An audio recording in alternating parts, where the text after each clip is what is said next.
Today on Locked On Red Wings, Detroit staves off a late comeback by the Seattle Kraken to clinch a 7-game win streak, 8-game point streak, and a perfect 4-0 out west, and now sit just 1 point back of third in the Atlantic Division.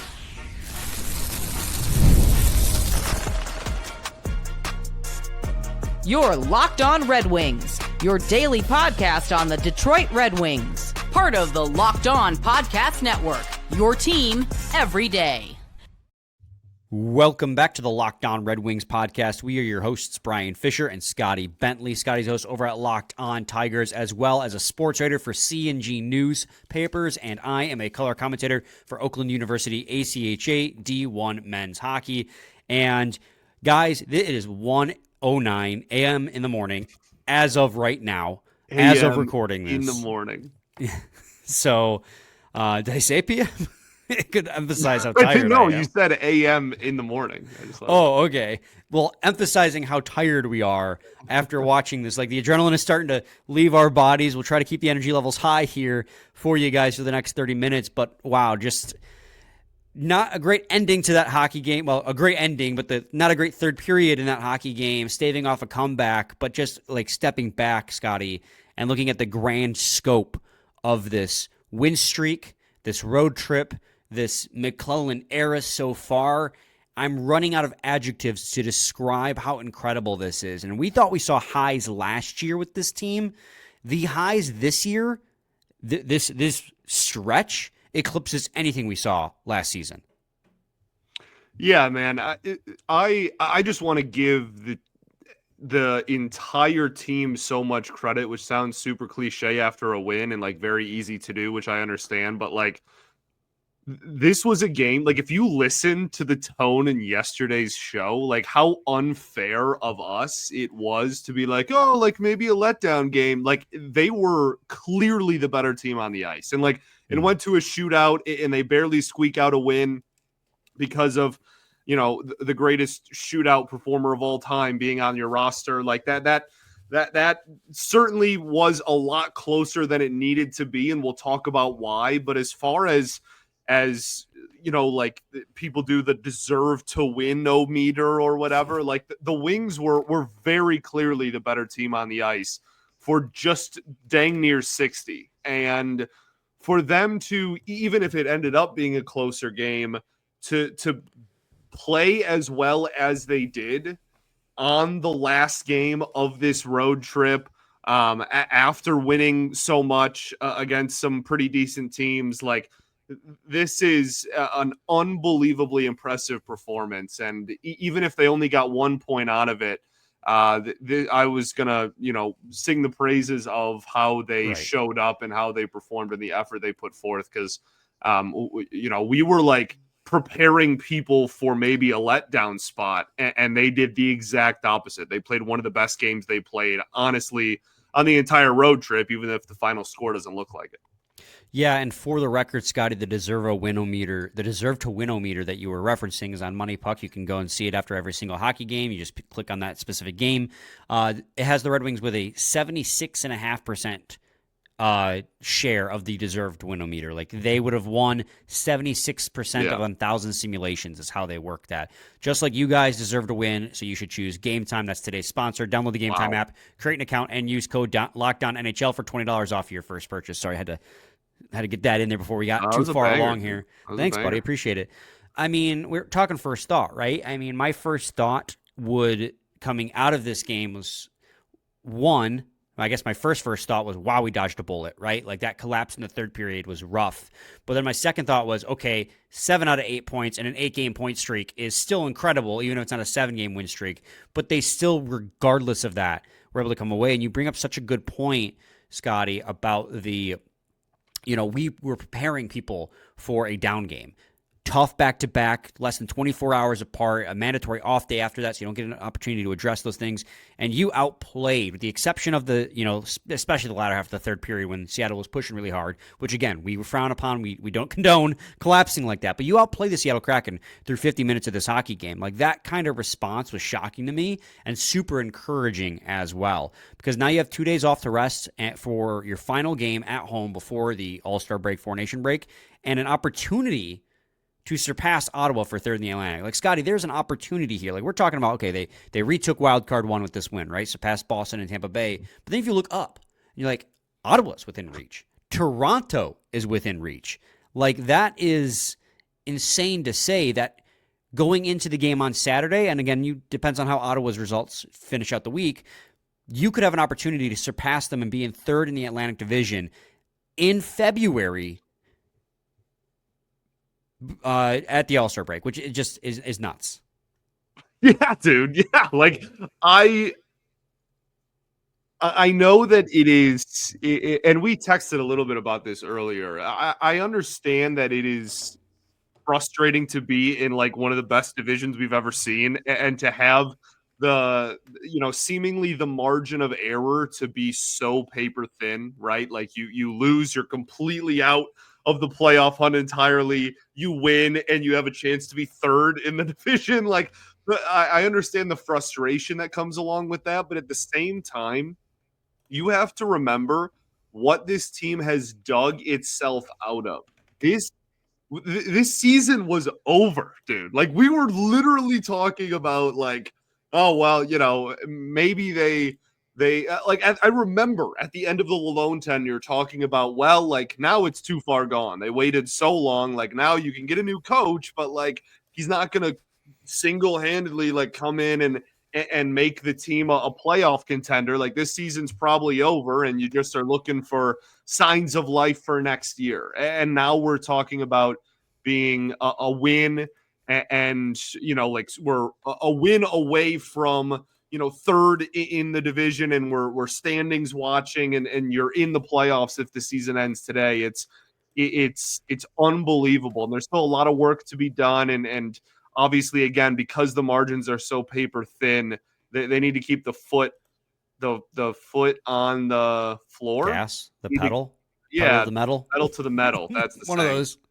Scotty. But yeah, like, that's really my point. Like, they obviously need to keep going, but it's so awesome to have been wrong about where they were, and it took a magical, like, I don't know if magical is the right word, maybe, but it took an unprecedented run. Like, it took a ridiculously unlikely run to get here, but like, we're here. We are absolutely here, Scotty. We got two difference makers as well in this hockey game, and we did not share them with one another leading into this episode. So why don't you lead us off? What is your difference maker in this hockey game? So I feel like I'm almost kind of cheating here, but to me, difference maker can kind of swing both ways. And I think that the difference maker in this game was unfortunately goaltending. And that's not to say that it's like that I'm upset with Talbot. He has been way better than advertised. He has one of the biggest reasons why the team is here. I think he deserves kind of an off night. But at the end of the day, if you're looking for the single reason why this game was even relatively close and why it even went to a shootout, was because Talbot struggled. The defense was suppressing shots all game until the end of the third period. I guess you could point at that too, right? There was some breakaways and whatnot, but he let in a couple of really soft goals. And if he's even half the goalie that we've been accustomed to seeing him be this season, this game is a 4-2 win, if not, a wider margin of victory. So he is my difference maker. If you want to, have a positive one because we won, and I don't want to be like a negative Nelly on here, then like, it's pretty easy to go with the greatest shootout goal scorer of all time. I think that is literally that ended up being the difference in this game. But I really think that for me, goaltending was the only reason this ended up even going into overtime. It was the literal difference maker in this game, but that's actually not who I'm going to go with. But real quickly in the Cam Talbot situation, he did have a negative 1.4 goals saved above expected. And this isn't going to turn it. We're not going to, sing the praises of him for, 8 games and then like act like it's so over. He had a rough game. He allowed 3 goals. I have zero issue with Cam Talbot. Right. It's literally none. I have the opposite of that. I have only good things to say about Cam Talbot. Just an off night. Yeah, just an off night by him. At least 3 goals that I thought he should have made the save on. Shane Wright's second goal. God, Shane Wright just got such easy goals in this hockey game, but we can talk about that later. Thanks, referees. But my difference maker in this game is actually going to be Elmer Soderblom. And love it, dude. He scored a big goal. Obviously, huge shout out Joe Valeno. That was a great assist out front under pressure. Just tapped that back door for Soderblom, who buried it. He had laid a big hit on big clean hit. Couple of big hits. Obviously the one you're referencing was the biggest, but he had like 5 hits on the game. Right. He was throwing the body all over the place. He had blocked shots. He had obviously shots on net. He had the goals scored. Like he was everywhere doing everything. He's awesome. And at the time, we thought it was going to be like the insurance goal to seal the win, and then the Red Wings blew that lead. Right. But it was a big goal for them at the time. He's been playing really well. I think that's a 5-point heater for him. He and Bergeron, who also scored a power play goal, both 5-game heaters coming from the bottom 6. And I mean, you called up Elmer Soderblom, and all he's done is everything that you've asked and provided depth scoring. He's going nowhere. Let's just make that clear. He is, like we talk about like how cool of a story Shine is, but when the team's healthy, like, he'll probably go back down. Like Elmer got called up for depth purposes to see what we got in him. He is going absolutely nowhere. This guy has absolutely played himself into being a fixture in the bottom 6. 100%. Scotty, let's head to a quick break. When we return, we'll talk about our plethora of notable performers in this hockey game. So stay tuned. Segment 2 of Lockdown Red Wings. Super Bowl 59 is here. 1 game, 2 teams, endless possibilities. And there's no better way to make every play more than with FanDuel Sportsbook. Whether it's predicting the first touchdown, calling the MVP, or when the meteor will strike, FanDuel makes it easy to get in on the action. With live betting all game long, you can adjust your bets as the game unfolds and feel the thrill from kickoff to the final whistle. The live betting feature lets you stay involved no matter what happens on the field. And the app is super easy to navigate. Plus, knowing that you can place a $5 bet and potentially win $200 in bonus bets for the Super Bowl, that's icing on the cake. Download the app or head to FanDuel.com today to get started. Bet just $5, and if you win, you'll get $200 in bonus bets. That's FanDuel.com. Bet with FanDuel, official partner of Super Bowl 59. Segment 2, Locked On Red Wings podcast. All right, Scotty, we have you like that, by the way? Plethora? Was that an impressive word usually? So, fun fact, when I first started, when I first joined Locked On and first started doing these shows, I think it was the Tigers show, not this one. I actually had a listener, yell at me one time for saying plethora too often. I'm that was your crutch word of the word, yeah. Oh, well, that was your crutch word. Got it. I can always tell I said a word that impresses you because you'll always repeat it back. You're like, plethora. If it makes you feel any better, that's just my everyday life. I'm just like, oh, dude, good word. Like, notable performers in this hockey game. We have a lot to get to. Scotty, who is number 1 on your list? Yeah, well, honestly, my number 1 was because, again, we didn't share our difference makers. I really wanted to highlight Elmer, so I'm glad that you did that. I do want to, as the first half of that Elmer goal, Joe Valeno's pass was unbelievable and shouldn't be overlooked. The no-look kind of half-spin backhand pass right on Elmer's blade was an absolute beauty. So I want to give him some credit. I thought he actually looked pretty decent in the game as well. Obviously, only about 10 minutes of ice time, but we can have a whole conversation. We have a lot of off days coming up. We can have a whole conversation about kind of, Valeno and the roller coaster that he has been on. But I really thought that pass kind of highlighted why people are still holding on to hope that he can turn a corner, because he's got speed in his skates and he can make plays like that. Yeah. For me, I think my number 1 difference maker, notable performer. Got to go with Moritz Seider. 300th career game, averaging 26 minutes a night per night, which is insane. Another 26 and 30 plus shifts in this hockey game. And Scotty, he scored a goal in his 300th career game, a power play goal, a ripper from atop the circles. he is just the workhorse for the Detroit Red Wings, and I'm really happy to see him get rewarded in this game with a power play goal. A power play which heated up in this game. It had been a little quiet of late on this win streak, and they went to almost 3 for 4, as the Soderblom goal was just the second after it had expired. But focusing on Seider, just a great game by him. I know the plus-minus won't go in his favor, but again, a lot of that is I just don't think Talbot had a very good game. I think Seider made plays where they were needed, and it just didn't work out in his favor. So yeah, Seider, shout out. Absolutely, man. Yeah, obviously the milestone and the Iron Man streak too. Say what? The Iron Man streak too. Yeah, dude. Yeah, well, yeah. He's 10th among active players. A freak. Yeah, I'm very glad he's on this hockey team for the next 7 years. That's right. Pretty darn cool. I thought he was great as well.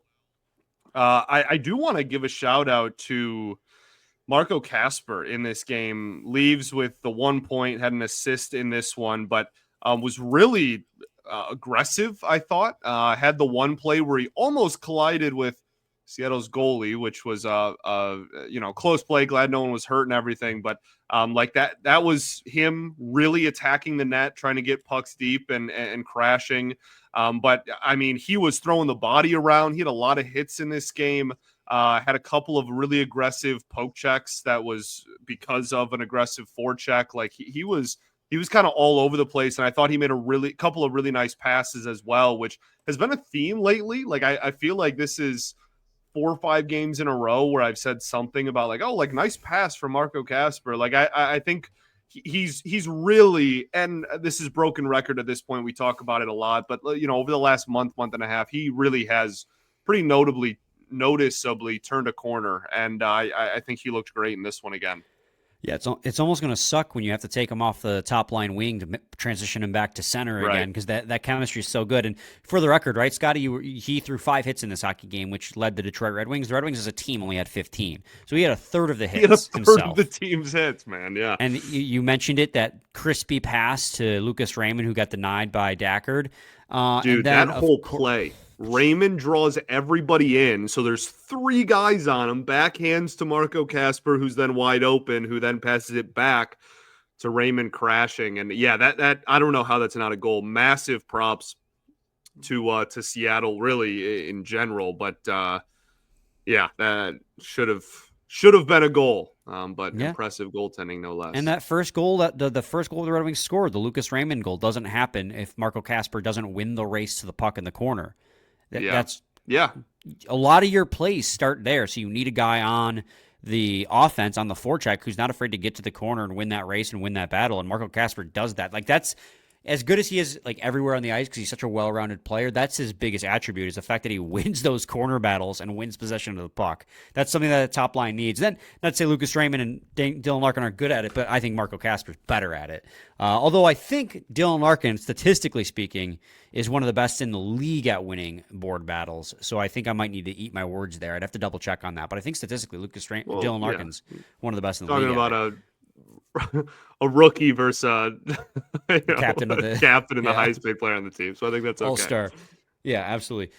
So second line I thought was actually really good in this hockey game. They didn't. I know DeBrincat got a power play assist on Seider's goal.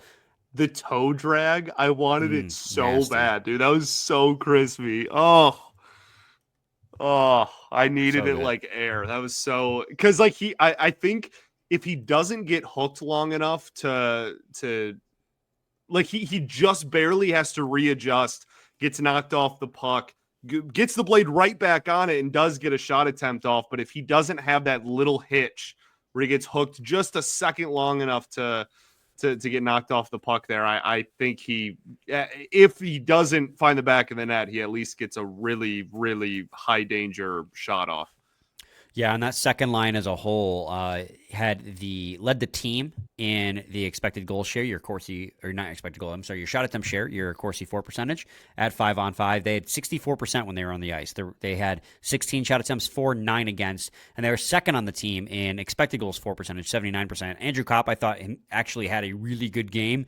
Again, offense not his specialty at these days, but I thought he was very good defensively. And then Tarasenko, man, I feel for the guy. I really do, because the last few games, he's had 1,000 chances to get 300 career goals, and he just cannot bury the puck. Yeah. Either like he doesn't handle the pass cleanly, or he gets the shot off and it just doesn't go his way. It's not that like he's not doing anything out there. I have my problems with him. I think he's not particularly fast, and he doesn't win a whole lot of board battles, but he gets to his spots in the offensive zone to score, but he just does not have the luck right now. And this is a guy who has made his career getting to his spots in the NHL.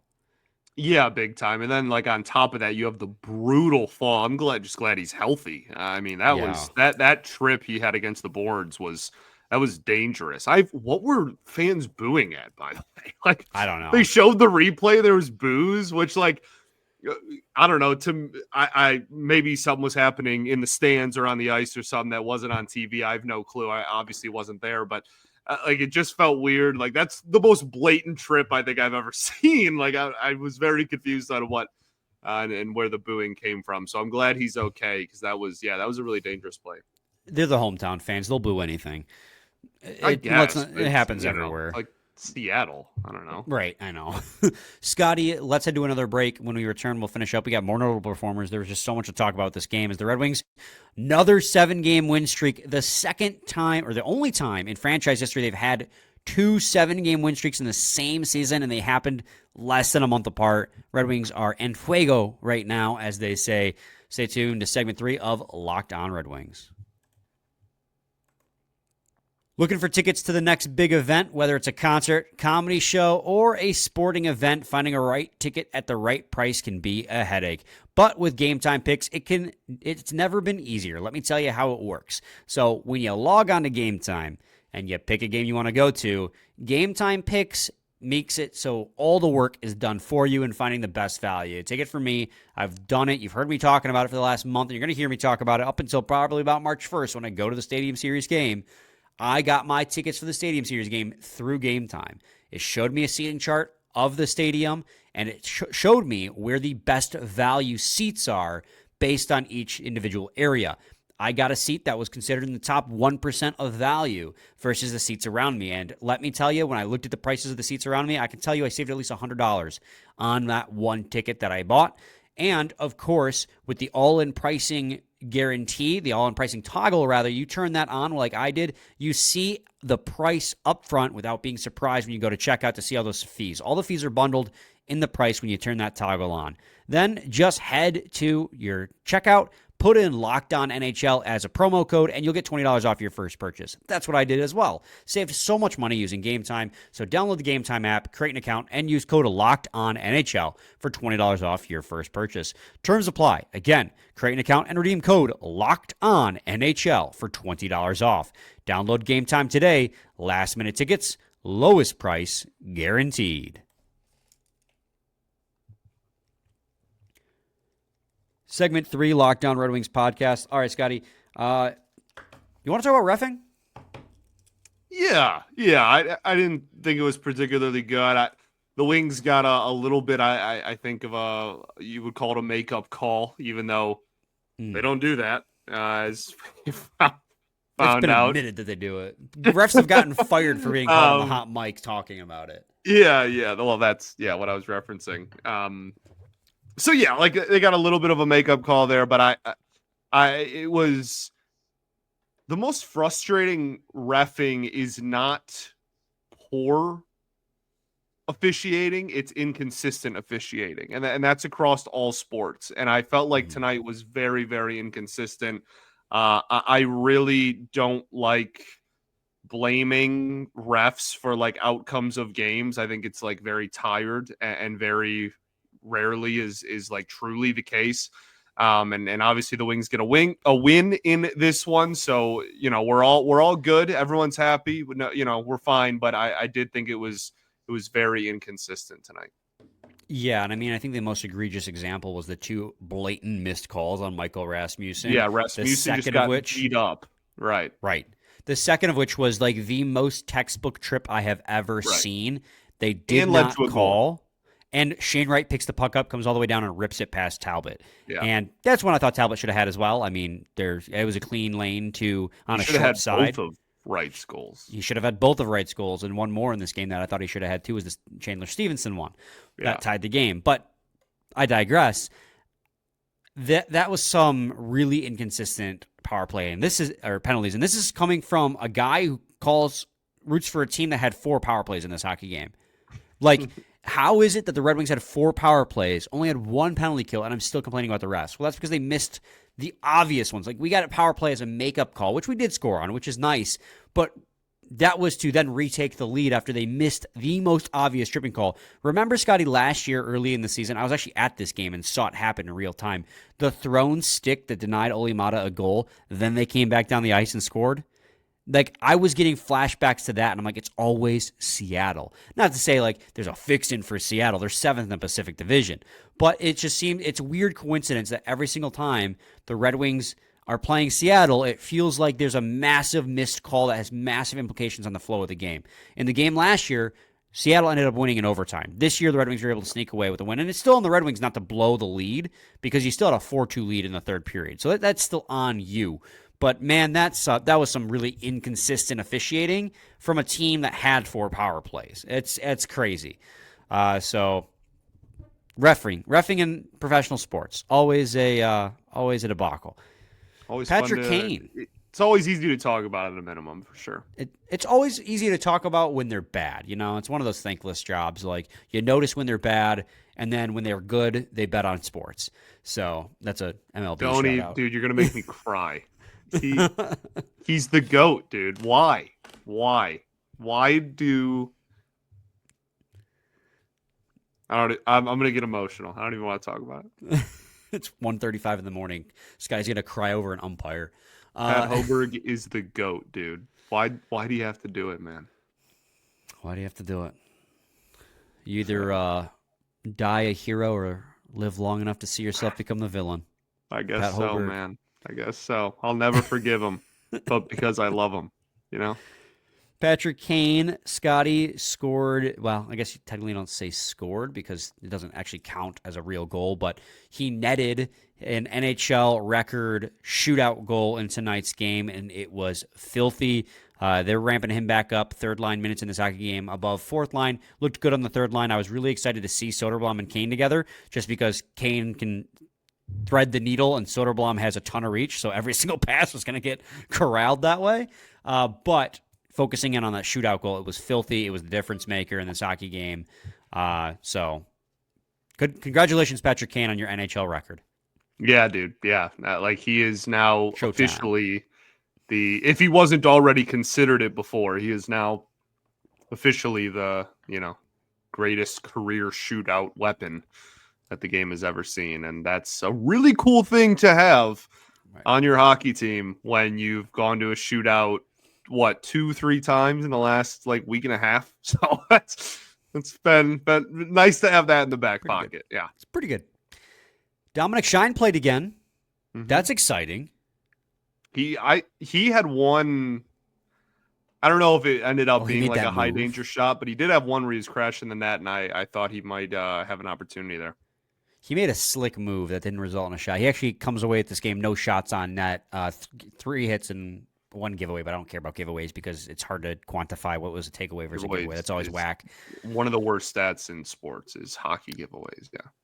But I think it's really notable that, we were just talking yesterday that I thought his NHL career was probably over because Kane was back and you have Fisher and Mott on the bench. And then he Todd McClellan decides to scratch Fisher and Mott in lieu of Dominic Schein. And that's when it clicked. I'm like, oh, Todd McClellan must really like the type of energy and presence that he brings to that fourth line. He only gets 8.5 minutes a night. He's not getting a ton of minutes, but he puts him out there to get some energy. If the team's lacking, you put Dominic Schein out there, he's going to give you all that he's got. So not that I think, this is going to turn into a long NHL career for him, but, he's making the most of this opportunity that has been given.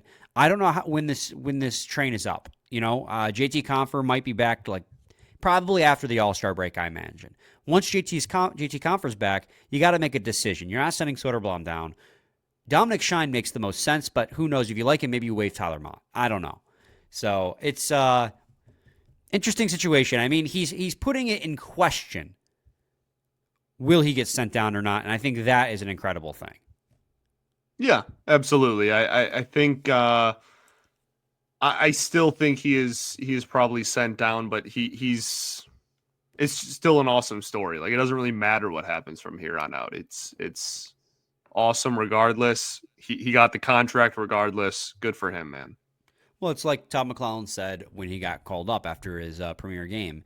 It was that he earned his contract and he's earning his minutes. Like, he's earned the work that he's getting. And so it's not like a charity thing. He's playing at the NHL level because he deserves to be playing at the NHL level right now. So all the credit to him.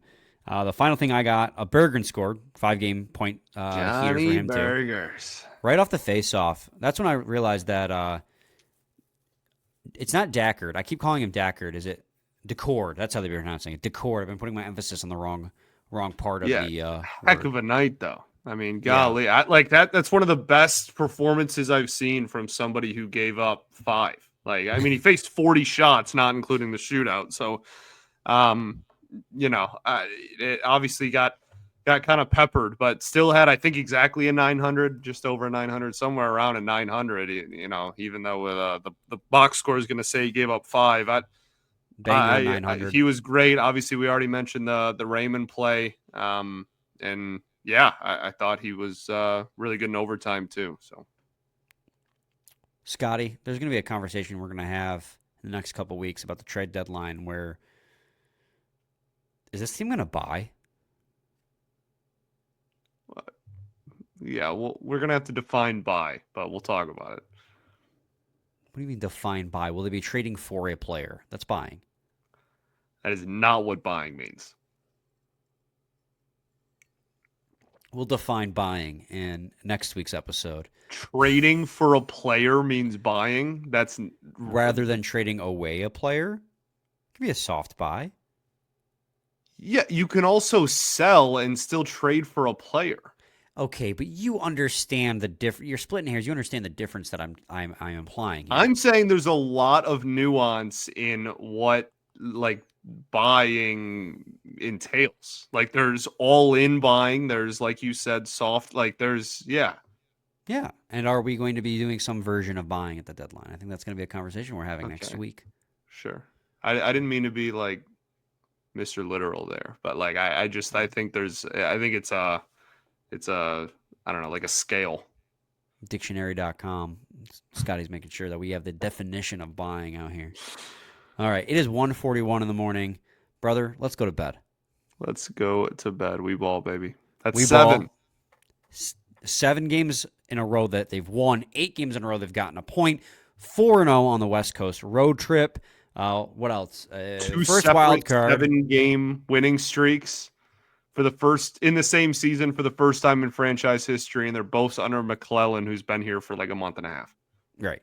1 point back, a third in the Atlantic Division. Things are crazy. Good night. Same time, same place. Your team every day. Every day.